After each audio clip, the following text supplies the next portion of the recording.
Ayun, hindi ko ganyan. namamalay na hindi ako nagsusmile. Na parang, okay. Oo. Yeah, tapos sabi naman nila, yun daw yung cheapest facial kaysa magpagawa ka, magparetoke ka. Just smile. Just smile. Kasi yun na yung cheapest way to improve your looks. Okay. A moment. Wait lang. Wala tawa ko. Wait. May nag-pause tayo. Tapos yung smile natin, ang awkward. Cheese.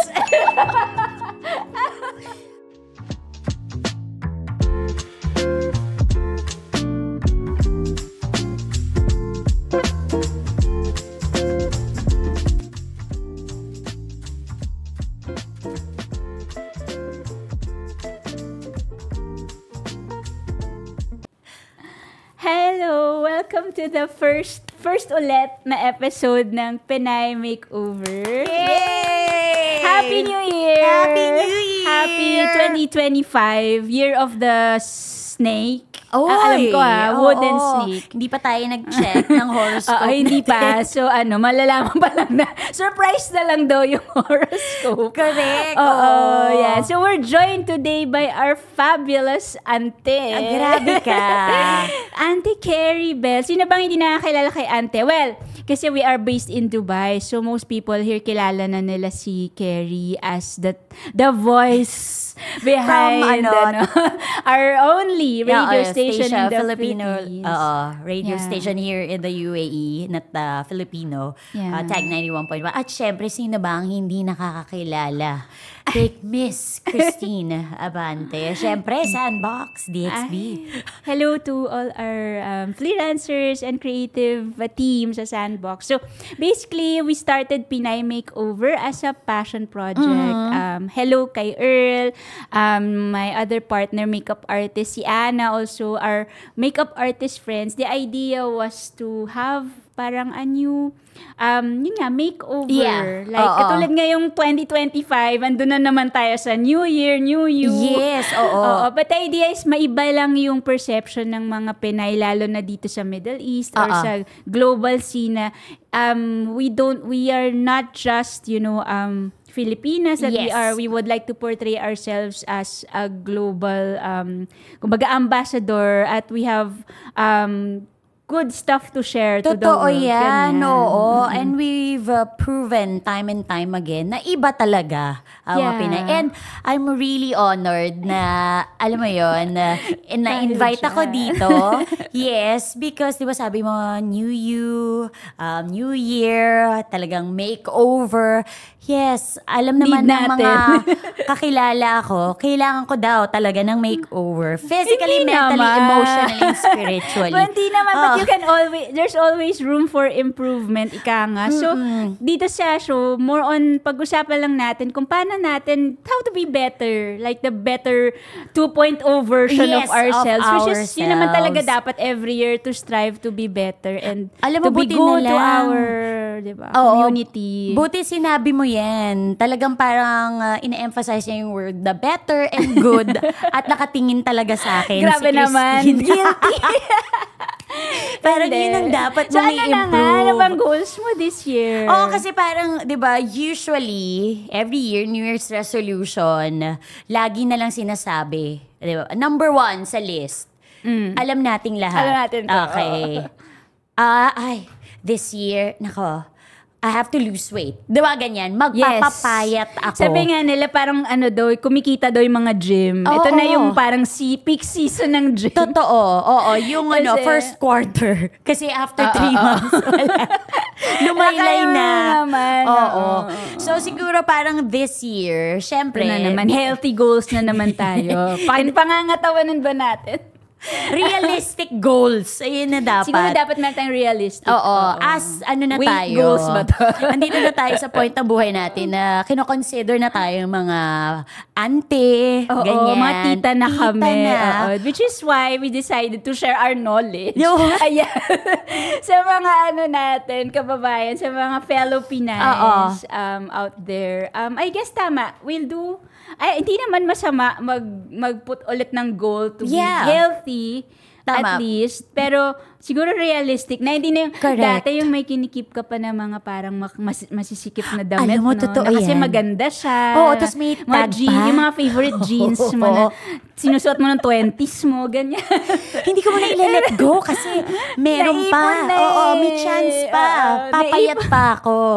Wala na. If I were you guys, alam mo yun. Ano yung advice mo? Kailangan either you donate it or parang, di ba uso na ngayon yung mga thrift Oo, shop. thrift shops. Pwede may donate yan. Meron dito sa Dubai, they call themselves Thrift for Good. Oo. Yan, hanapin yun. Sila, bibigay mo lang yung items mo, tapos sila na bahala na Tama. i-resell para may second life pa yung mga, Oo. kung medyo bago-bago pa yung items. At ganyan. saka, oo, may alam din ako yung parang ganyan din, swap for good Yan, din. swap for good, Oo. swap meets. Or i-swap mo lang with your friends na medyo mas payat sa'yo or something. Di ba nakatulong ka pa sa Oo, environment? oo. Tsaka hindi Oo. na ka nagtatapon, di ba? Totoo. I-donate mo na lang. I-recycle yung mga Damit. Oo. Imbis na magpapayat na hindi naman nangyayari talaga.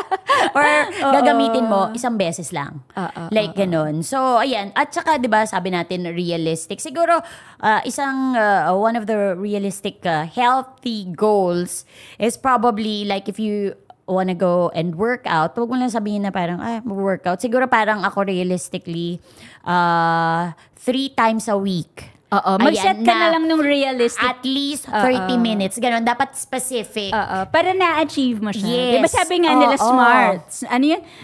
Hindi ko alam.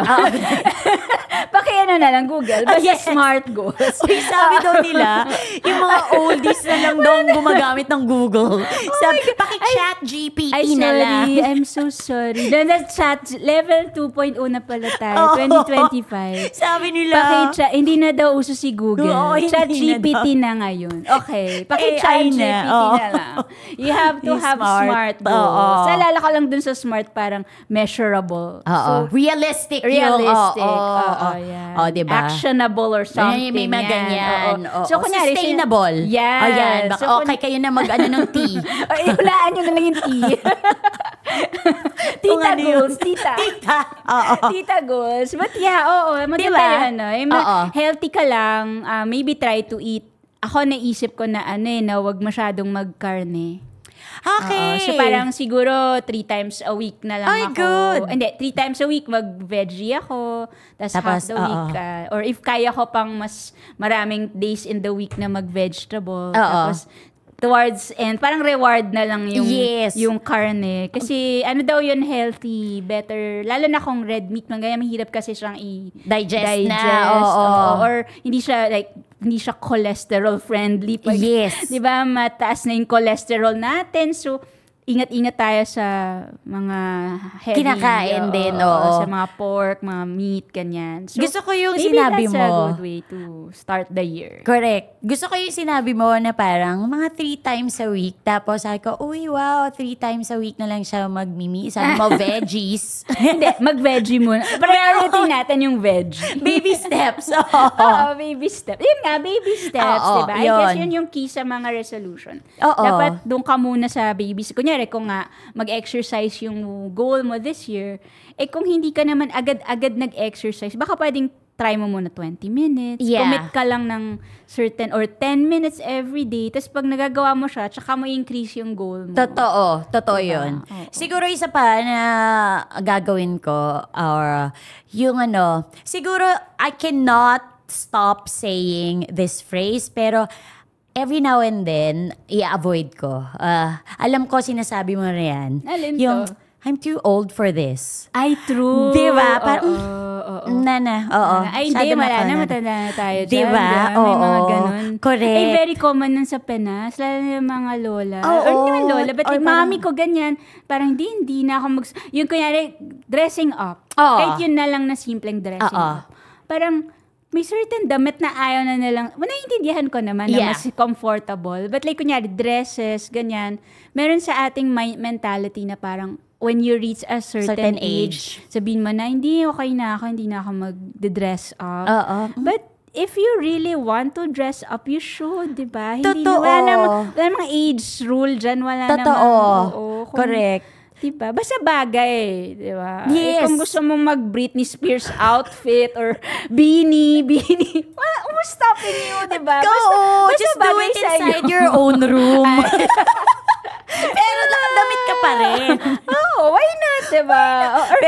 Oo. I think yun, di ba? Minsan na hinder tayo to probably explore. Minsan parang, sige, hindi, matanda na ako for that. So siguro babawasan ko, at least try it and then... Try mo muna. Tapos try pag hindi muna. pala for you, okay naman. Totoo. Like roller coaster, mga ganyan. No na yan. Ayan, hindi. Sabi mo talaga matanda na ako. Yun na, oo. Alam ko ready na. Yung mga liniment oil natin.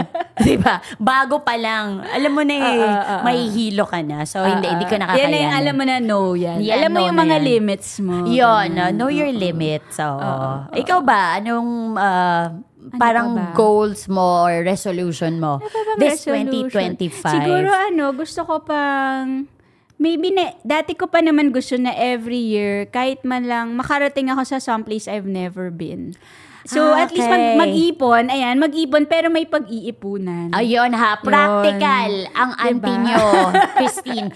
Narinig nyo ha, sabi, yes, mag-vacay, pero pag-iipunan. Oo, kasi minsan yung iba, tara, punta na tayo dito. Ubus, diba? lang. Before you know it, after na nito, wala na. Naghihirap na.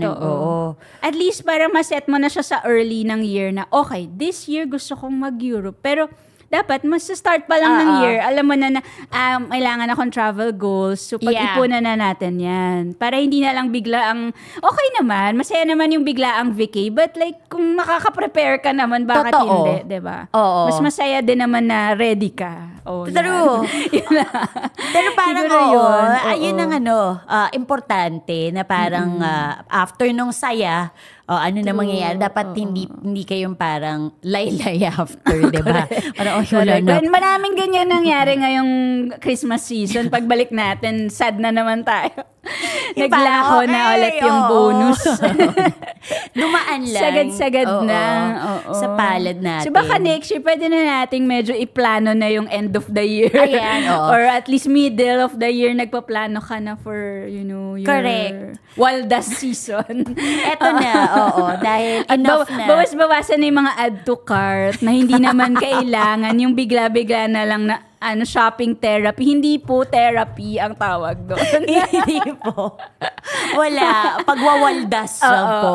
Hindi po na pag-iisipan. Dapat medyo strategic tayo sa ating pag-a-add to cart. Correct. Oo. Ayan. Alam mo, gusto ko to. Like, parang meron tayong napupulutang meron sila napupulot na mga pointers. Na parang, naman. you can do what you want, pero, be wise and smart about it. Oo, Tama. pwede naman. Kung sakaling, di ba, para kung may iwasan mo naman mag-overspend, edi gawin, di ba?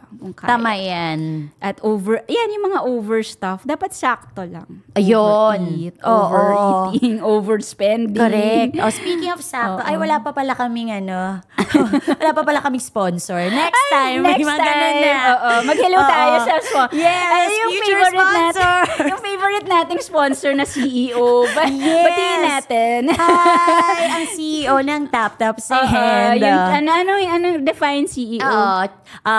Cheka Executive Officer. Si Miss Faye Santa Ana. Hello. You will be joining us down next time. Next. Para na tayo. Dahil kasi nga pinag-usapan natin yung savings. So, ayan, na-segue ka namin. Totoo. At saka yung mga madaling padala. So, yan. Send. Pag hindi pa kayo naka-tap-tap send, pakina. Kasi, and then nakakatulong naman. Totoo yan. Naka-save ka ng zero fees, di ba yung transfer fees? Yes, and hassle-free. Kung OFW ka in the US, UK, Europe, Australia, and here sa UAE, available siya. Oo, di ba? At marami pa. Soon. Hindi, useful. Tsaka yung pag nagmamadali ka or marami kang trabaho, di ba? Ayan, tsaka pa ba, yung overworking din. Ayan, correct. Tama. Kasi we were talking about this earlier. Sabi mo nga, meron nang nag-pass na yung parang, natin. Parang yung stage na sobrang you want to Yes, yung parang prove sobrang... yourself. Yun talaga gusto mo maging Hustler Hustler ka. yan, Oo. workaholic, ganyan. At parang wala talaga tayong kapaguran. Totoo yan. Oo, totoo. Na parang minsan, Yung early okay 20s, ganun. Yan, di ba? Kahit pa Sige, yung mga lagari. 30s Like, Kaya pa. as a host, I'm sure madami ka mga And I used to work in production din. Alam na, di ba? Patayan yung oras kahit na hanggang madaling araw. Hindi siya 9 to 5 Bawal job. matulog. Oo, bawal. Tapos wala pang overtime yung ganyan Kasi, syempre, hindi mo alam kung ano. Pero kinakaya. Pero pag after some time, babawian ka na ng matuto kayo sa amin. Kasi ito na yun. Ito na yun. Diba? From experience. Ngayon, hindi na ako makagimik ng, let's say, medyo hinihindian ko na yung mga until midnight. Di ba? Nagugulat nga ako kasi before pala, gumigimik tayo, midnight. More than pa. Minsan Diba? mauwi ako 3 a.m. Yun. Tapos papasok ka pa the next day. Kaya pa. 9 a.m. Kaya pa. Ngayon, no. Para I need mga 2-3 days to recover pagka nag-midnight party ako. Parang mga 10 p.m. pa lang, uwi na tayo. Oo, yung parang naghahanap ka na, asan yung mga tao pagkita mo? Ano na, 7 na. Bakit wala pa? Parang, may mga uso nga daw ngayon na party, parang coffee parties na lang. Umaga na lang. Parang doon. Doon tayo. Doon Yan po kami yung resolution. Diyan, sa mga invites na yan. Hindi ba natin pwedeng baguhin na lang yung party? Gawin na natin umaga. Totoo. Wala namang rule, di ba? Na nagsasabi. Gabi, Sino ba nagsabing kailangan patagalan sa gabi? Totoo. Patagalan tayo sa umaga. Yes, pwede tayo niyan. Kahit hanggang lunch. Pwede. Pag walang pasok ka. Oo. Mas maganda yung mga breakfast, ganyan. Brunch. Oo. Na, di ba, ginagawa natin? Yes. Okay, pag nakakapuslit po sa work, lunchtime, sige, lunchtime, o kaya brunch, ganyan. Oo. Ayan. Sorry ganyan naman. Yan ang mga tita tips. But it will help you. Totoo. I think for me naman, another thing na kahit simple lang siya, alam mo, mahirap gawin. Lalo na pag mga tita na or mga tito. Smile more. Ay, true. Diba? Parang dapat medyo aware ka na smile ka muna. Like ako, lalo na pag busy ka. So, ang tingin ng mga tao, ay, ano pala, no, suplada pala, parang matari, masungit. Suplada ka daw in person. Yung mga ganon. Lalo na pag celeb ka tulad ni Kerry. Parang wala naman I would like to say hi to my 10 fans. Yung KB Angels. Hi, KB Angels. Love ko yung 10 fans na yun. Personal to yan. Napapunta sa bahay mo yan. At least sana madagdagan this year. Yes. If we smile more. Oo, yeah, siguro. If you smile more. Kasi minsan parang ikaw ba, minsan effort. Or hindi ko na namamalayan. Hindi ko namamalayan na hindi ako nag-smile. Na parang, okay. Parang masyado kang busy or serious lagi. So, yeah, tapos sabi naman nila, yun daw yung cheapest facial, anong tawag dyan? Kaysa magpagawa ka, magparetoke ka. Just smile. Just smile. Kasi yun na yung cheapest way to improve your looks. Okay. Ang moment. Wait lang. Wala tawa ko. Wait. May nag-pause tayo. Tapos yung smile natin, ang awkward. Parang, cheese. Alam mo, minsan naiinggit talaga ako. May mga tao talaga na sobrang... smiling talaga. Well, yung I guess face nila when they smile lang, nakita pa biglang... up the room. Nakahawa, no? May mga minsan, ganun. ako parang kailangan mo na i-practice. Ang hirap, practice mo na tayo. I feel like, ayun nga, I can't be in the PR maybe industry. It's more like parang to be a happy person will let you smile more. Hindi mo na mapapansin na, kasi happy ka, like ka nakangiti. Ayan na po ha. So alam nyo, na hindi po kami happy person. Ayan, si Direk, i-wrap up daw. Mabilis lang kasi itong aming pilot episode. Konting chikahan lang for the New Year. Yes, so ayan, diba, nag-share na tayo ng mga, practical at saka parang sabi natin, realistic goals for 2025. So ayun na. Tune in to our podcast for more of the makeover tips. So hopefully next time mas mahabang chikahan. Yes, At syempre, next time mag-i-invite na rin tayo ng ng mga guests natin. Samahan sponsors daw namin. Okay. See you on our next episode. See you on the next episode. Happy 2025.